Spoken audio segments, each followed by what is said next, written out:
All right, welcome back to the Homestand Show. Joining us now is the one, the only, Rob Conway of Bet99, our guest co-host of the day, Mikey Singh, sitting in for Charmin and Justin Pooney, who's in Vancouver right now, where you'll be going tomorrow morning. Ooh. Are you going to meet up with Pooney, maybe? I think he's leaving tomorrow. Oh, he wanted to make sure whatever I arrived, he got the hell out of the town. First of all, he gets the son of the year. He went down there to help his dad build a fence, or paint or build a fence. Paint or build a fence. I can't remember which one it was, but still, imagine flying out to see your parents and doing that. That is a stellar guy right there. I got to give him a shout out. Did he just saying that?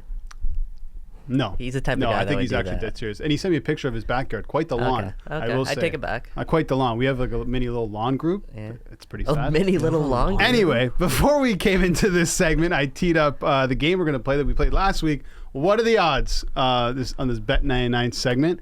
And we teed up the first one. Are you ready? I'm ready. All right. I need you to handicap this statement. What are the odds? Mike Babcock will lose the dressing room in Columbus. It's not official, but all signs point towards him being the new head coach of the Columbus Blue Jackets. It's minus 10,000 for me. Holy smokes! Yeah, I can't imagine he has a shelf life.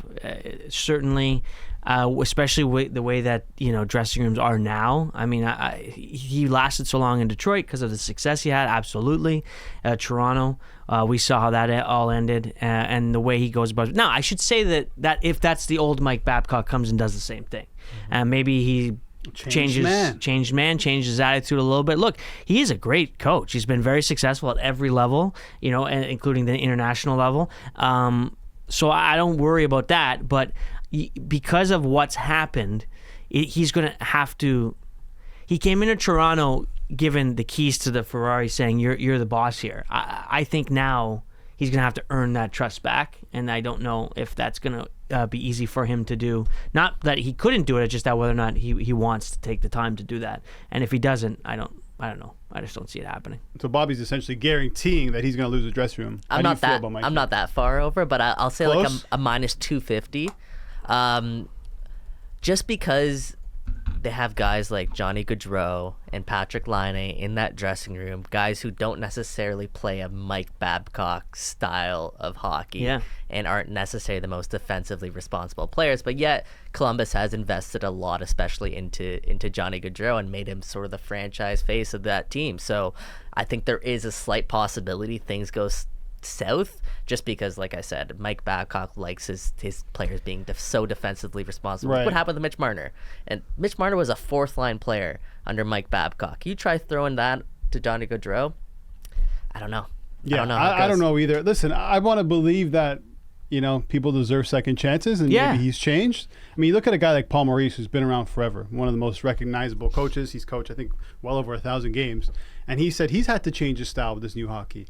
He's like, you can still have that growl from now and then, but it can't be that all the time. It's a different way of coaching. I think there'll probably be a learning curve for Mike Babcock, but if I'm going to handicap it, I'm going to go minus 250. Okay. Still favored to lose the dressing room, but I think he turns it around. I will say one thing that I think maybe my minus 10,000 was a bit aggressive. The fact that he's taken the job in Columbus, this is no offense to the Columbus market, but it is not the biggest one. And Mike Babcock before was the highest paid coach in the biggest market. And he has decided he wants to get back into the NHL and has taken a job in, I'm sure, a much lesser financial situation and market-wise. So maybe he is willing to change. I'm laughing because that's just because he probably collected every single penny. They from also that did that. That's Leafs contract. apparently why he's starting on July 1st was because he wanted to get every penny. Yeah, from so the it's Leafs. up at the end of June. So he gets every. Well, I mean, power to him. Hey, no, they Get their signed money. the deal. Yeah, no, They signed him. He didn't put exactly. the price. And Columbus on the is check. probably like, dude, we don't need you right now. So you do wait, get all your money, and yeah. And this is Columbus making some noise too. Yeah. We got a guy, and obviously he's going to get a ton of media. Not that much being in Columbus. Bruce Cassidy, no disrespect, but. There's a little bit of disrespect. Okay, there, what are the odds? Mikey Singh, I'll hit you with this one. Yeah. We'll talk about this later with Keegan Matheson, but Alek Manoah, what are the odds that he makes his next scheduled start, which I believe is Saturday at home to the Twinkies? So everything's obviously going wrong right now with Alek Manoah. A lot of it seems to be off the field, but also mechanically, it seems like he's lost some movement on his slider. He's reverting more to throwing his sinker, lost some velocity on his fastball. He's getting hit harder. His walk rates are up. Everything's not going right with Alek Manoah right now. They need to figure out how to get the best out of him. Now, apparently, John Schneider's come out and said he's going to, use every resource that's available at the club to get the best out of Alek Manoah and get him back going. Now, does that mean an IL stint? Does that mean sending him down to AAA because he still does have options on his deal? I don't know. I'm going to say, I might be a little bit higher than you guys. I'm going to say minus 150 that he makes his next start on Saturday. That's crazy to me. It is crazy, but I just don't know where you go. Like, what do you do if you're the Blue Jays? Not if I don't think it matters. I agree. I think it's way more important that they figure out Alek Manoah than win this game on Saturday against Minnesota, right? I get that, but they don't really have another option. They could do a bullpen game, but that's been taxed because of the fact that they haven't been getting tons of lengthy starts. Although they have Gausman going, and he's probably going to give you a good solid 7 or 8 innings you'd expect, and if you're the Jays, you hope. But I think it's 50-50. I think if it were me, I would hope that he does an IL stint and they throw him down in Dunedin and he works on it, relaxes, does the beach thing, whatever you got to do to relax, takes a vacation and gets back at it. But on the other hand, it's sports and wins win and you need it, and he's not going to want to do that. We'll see. I agree that the best way to not the best way, but like I understand what John Schneider's saying. Like, you want him around our best people, and our best people are in the major leagues, and it's just he can't pitch right now. He just can't. It's wild, and you feel bad for a guy that has puts the team on his back once every 5 days, and you can feel it too. Like yesterday, that post game conference he was like, what's the worst part is just letting the guys down, and he's not just saying that. Absolutely he's not. upset about it. And what else is he going to say? So what's your number? I didn't pick a number. That's it, 50-50. So I think it's like even money. I think I think if it was up to me, there's no chance he starts. No, because, I agree. Listen, if you put Manoah in that game, or you have a bullpen game, or you throw whoever, if you grab Mitch White and say, listen, I don't care what happens, you're pitching 6 innings, they're going to lose that game regardless, I feel. I think it's more important that you send this guy wherever you need to send him. I don't even think you send him to go and pitch. I think you just go send him out to relax and try and just get his mind right. Like, we heard Kevin Gausman's wife reached out to Alek Manoah's, I don't know if it's wife, fiance, or girlfriend, to check in on her to see how she's doing. This is deeper than baseball. Mm-hmm. Like, you need to take this guy away. Like, this is like, Mikey, God forbid you had some sort of issue, mental health issue, and you need to take some time away from work.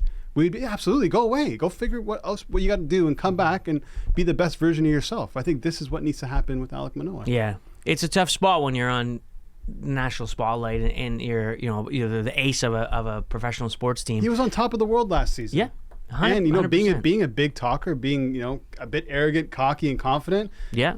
To lose the confidence, that's a huge hit to this guy. But listen, we're running out of time. I got a few more here I want to hit on. Yeah. Okay.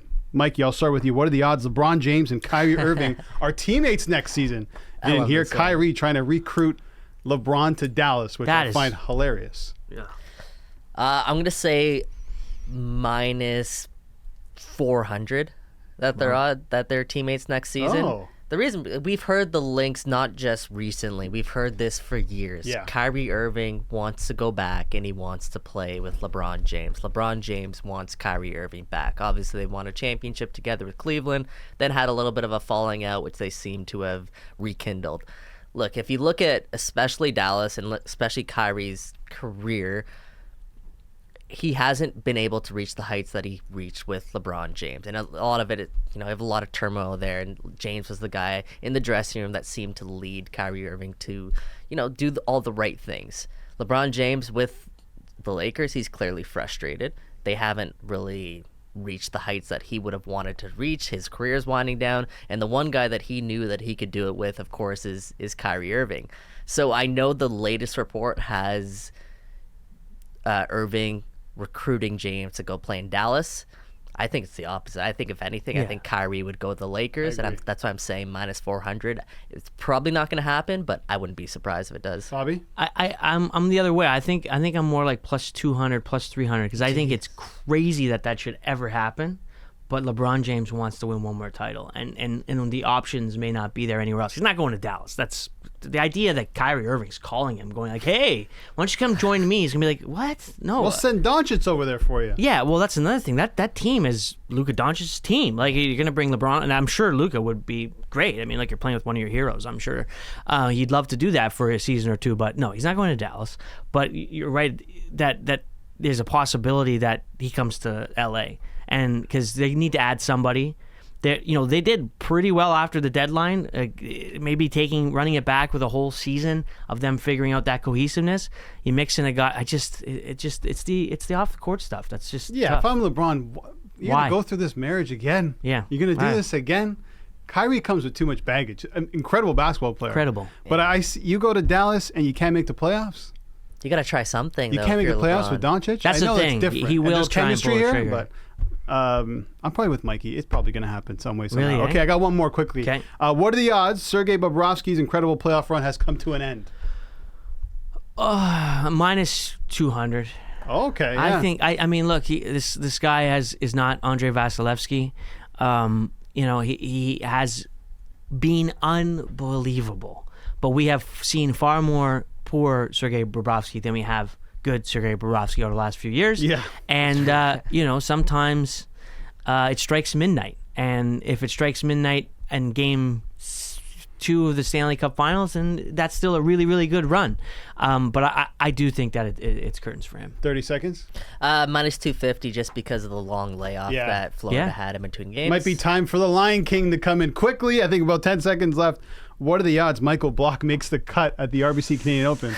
About the same as you hitting the green tomorrow on that one hole. Oh, come on. No, I'm filming that. I'm going to show it. There's Michael Block. I hope he does well. I hope so, too. Yeah, 100%. Bobby, thank you so much. No problem, Appreciate guys. this. No Okay, problem. coming up after the break, we're switching gears. We're going to talk to Keegan Matheson about Alek Manoah and the Jays and everything going on around the Toronto baseball team. So stay tuned for that.